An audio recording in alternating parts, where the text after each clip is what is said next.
Nice meeting you guys. Great to have you on the show. Hi. Thank you. How are you today? Very good. We've just flown in from Athens. But, good. Great. Well, Release is your 8th album now, and it's also dealing lyric-wise with pain, fading love, and all those things connected to it. Love has been like a major source of inspiration lyric-wise for you right from the beginning. I mean, I love you, you pay my rent, and you only love me when you're drunk and all that.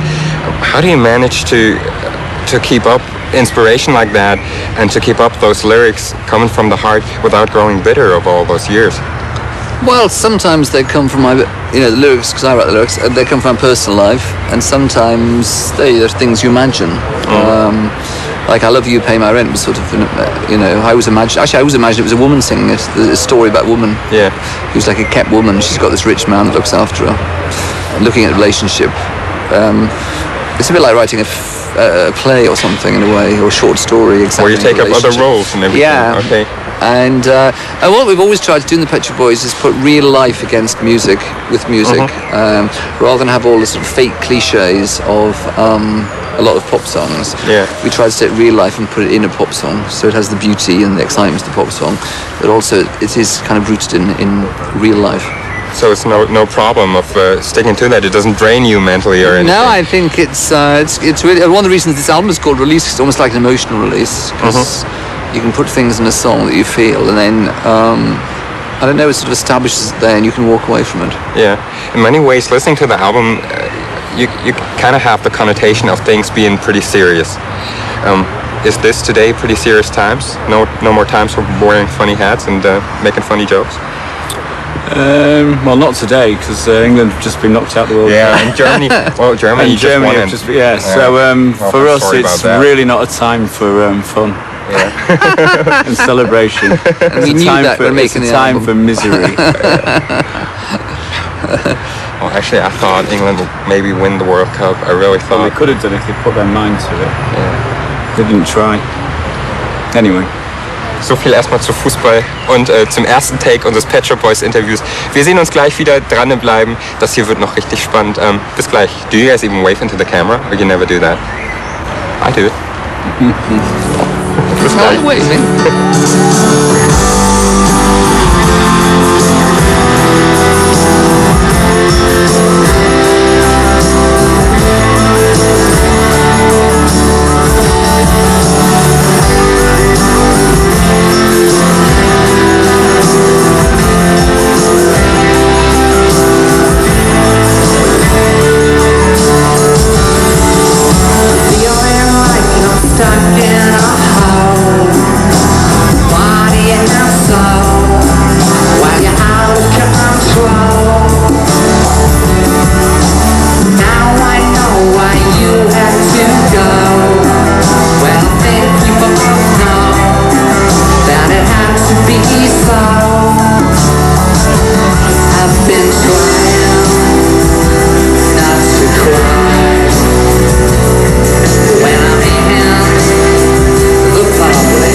Hier ist Jan zurück in Berlin mit den Pet Shop Boys nebenan in einem uns überhaupt nicht näher bekannten Biergarten. Der Wahnsinn. You said in '63 pop was saved by the Beatles. Are we on the highway to hell now with all those fake bands such as No Angels and Hear and Say and all that? I don't know No Angels. Are they in Germany? Yeah, it's like off the TV show. I think Hear Say are. I didn't even know they're still an issue in England. I don't think it's just those bands. I think it's kind of an issue generally of music being sort of just part of the establishment and being very safe, and like it was for the Beatles, and the Beatles came along and then they were followed by all sorts of people, and it was sort of a challenge in a way. Whereas now a lot of music isn't really a challenge. I mean, hip hop music tries to be a challenge, but sometimes musically it's not that interesting. Unless you're completely into hip hop. And I think a lot of pop music is just very anodyne nowadays. It's just like show business, really. To be honest, it's show business. And show business is really interesting, but it's not pop music, and it's not rock music. And I think we need. It's interesting. It's 25 years since Sex Pistols and punk and all the rest of it. 25 years ago, when the Queen was celebrating a silver jubilee in England, the number one record was "God Save the Queen" by the Sex Pistols, and there was a lot of. The Jubilee was very popular, but it was very unpopular as well. And who'd have thought the Queen would celebrate her Golden Jubilee with a lot of pop stars? Something that she's had nothing to do with and doesn't even like. It just shows how establishment pop music has got. Is it important to keep establishment and pop music separated, in your opinion, then? It's not totally. I mean, pop music's there to entertain people and to be sexy, and I think it should also provide sort of an alternative to people, how they want to live. And I don't really see a lot of that at the moment.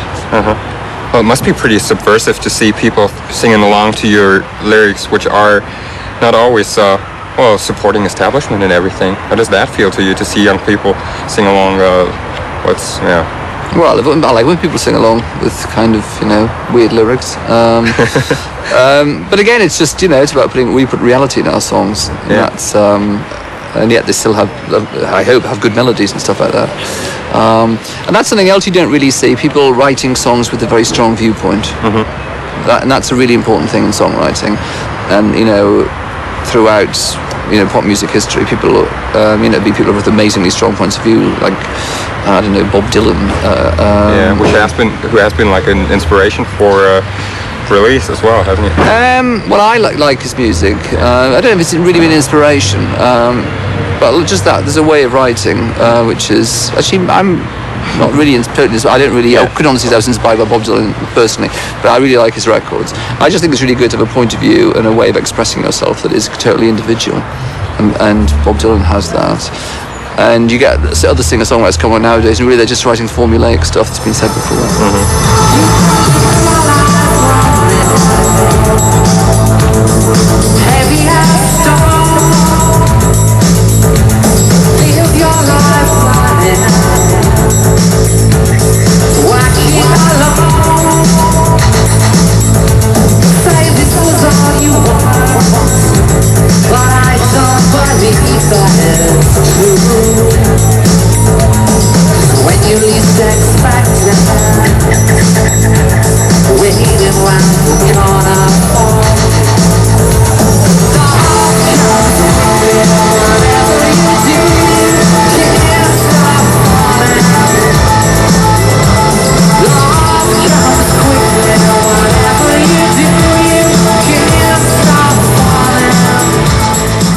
The establishment, how do you feel about people downloading your songs? How do you feel about MP3s and the whole internet thing that's causing, well, according to the record labels, a major crisis?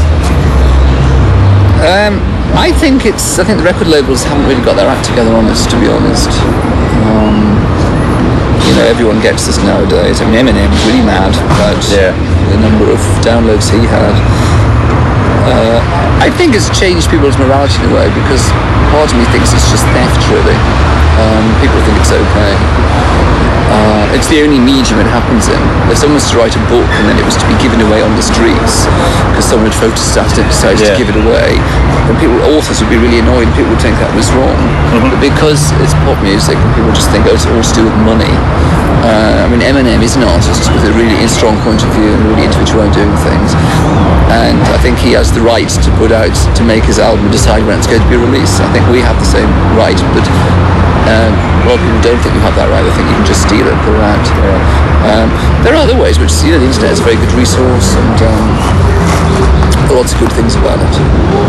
But I don't think theft should be encouraged. Let's make lots of money. Well, that's what these companies want to do, like Audio Galaxy and all the rest of it. How do they make money? So finns som internet. Och så är det Pet Shop Boys. It's advertising. Sorry, didn't want to interrupt the conversation. I didn't know how they made the money. I didn't know how Audio Galaxy made the money. But also, They're not they become anymore, a valuable they've closed company. down. Yeah, but They when they closed were, down. though, when they were, how did they make it? Well, also, they get a value because they're providing a service, so the company has a value, which then can be sold on. Seht ihr, da könnt ihr noch was lernen. Das ist Internet-Erklärstunde mit den Pet Shop Boys. Wir sehen uns gleich wieder dann im nächsten Take unseres wunderschönen Interviews. Dranbleiben und jetzt erstmal Musikeclipse gucken. Bis gleich. We came from far north. Someone in crime behind. That's the armed forces have to disappear. Made it to the free west on a charter flight. So we could see what we drank to heights. We were in London. Let's do it. Let's break the law. We were in London. Tell it like it is. Hier ist Jan zurück in Berlin. Der Wahnsinn, der Wahnsinn. Meine Interviewkarten vollgeschrieben wie noch nie und wir haben gar nicht mehr so viel Zeit. You know what? We were just talking about the internet. You know what I did? I looked up at Amazon what people buy that buy your record. Have you figured that out yet? I have seen it before, yes. You have seen it before? Okay. I don't look at the internet. People that buy Release, they bought Lifelines from Aha. Okay. Oh, right. They bought A New Day Has Come from Celine Dion. Under a Rug Sweat from Alanis Morissette. And Whatever Gets You Through the Day from the Lighthouse Family. How do you feel about that? Well, it's not what I'd have imagined. They normally say Madonna and Depeche Mode. It's normally That's what I was thinking, you know, but it's Celine well, to be Dion. fair, Madonna and Depeche Mode haven't got a new album out. Whereas all these people have got new albums out. Yeah. Aha, I quite like Aha actually. It's interesting that they've suddenly had a resurgence. Came back, yeah. I've always thought he's a really good singer, Morten Harkett, and because they were a sort of boy band in a way. They were used never, to tuck their pants into their socks too. Yeah, well, it was the 80s. I can't believe people would buy Release would buy Celine Dion. Because this is in Germany, it would be very different in England. Hope it would. Part of me quite likes that though, because it means we're being bought by a mainstream audience. I like our records being bought by a mainstream audience. What's that? A mainstream audience. Why is that? Well, I think it's interesting. You're not just in some little kind of ghetto. You're out there, competing with all the big people. Well, all the big people, you're competing with one of them, which certainly is Eminem. And The Night I Fell in Love, which is going to be your next single, released on the 7th of July in Germany. It's not. It's not. No, I Get Along. Unless it is. I Get Along. I Get Along is the next thing. No, it's not. You're completely right. Yeah. Oh, I just screwed You up. never with that know one. these days But, yeah. what's happening. Well, sure helps. Did he call you guys up? No, he didn't. Dr. Dre, they played on TV in America. Yeah. They played him the track, and he sort of listened to it. They filmed him listening to it. It was quite funny. He said, "What the fuck is this?" What the fuck? And then he was laughing about it, saying it's giving him a concept or something. But he said Eminem is going to fucking kill them. Great. But he hasn't killed us yet. Have you talked to Oasis yet? Because one of your songs sounds very Oasis-y. I Get Along next single. Yeah. Some people. I figured they might call you and tell you guys, hey, you guys want to work for us? I think it sounds a bit like the Beatles. Sounds a bit like glam rock. Sounds a bit like Oasis. Don't know where it came from. We just wrote it one day, I like it. It's catchy. It has a similar influences probably to Oasis, rather than sounding like Oasis. How do you feel about the whole macho male thing that Oasis is trying to create? Because they're very male rockish in many ways. Well, they were part of that lad culture, which I don't know if you had in Germany, but was a big sort of movement in England, really. Sort of started by the magazine Loaded and everything. But it's kind of finished, hasn't it? That kind of thing. Feels like it's finished. It's kind of had its day, really. I don't know if you've ever been to an Oasis concert. Yeah, quite a bit. It's quite something. I went to the last one at the Wembley, because I really like Oasis. I went to the last one at Wembley Stadium. And it was just fights everywhere you looked. It was unbelievable. All these like scallies just hitting out. It's unbelievable. Was it really? Oh yeah, it's really We're gonna violent. play here on Monday. Yeah, so here. Here, right here too. Yeah. So it's exciting, and also I like the animosity between the two of them on the stage as well. It's really. Did they talk in the concert you watched? No, but Liam did lots of obscene gestures every time Noel did a guitar solo. It's fantastic, actually. Are you guys going to do obscene gestures on stage today too? You don't get that with the Pets. Not No. really. Occasionally you do, actually, but not very often. We were in love.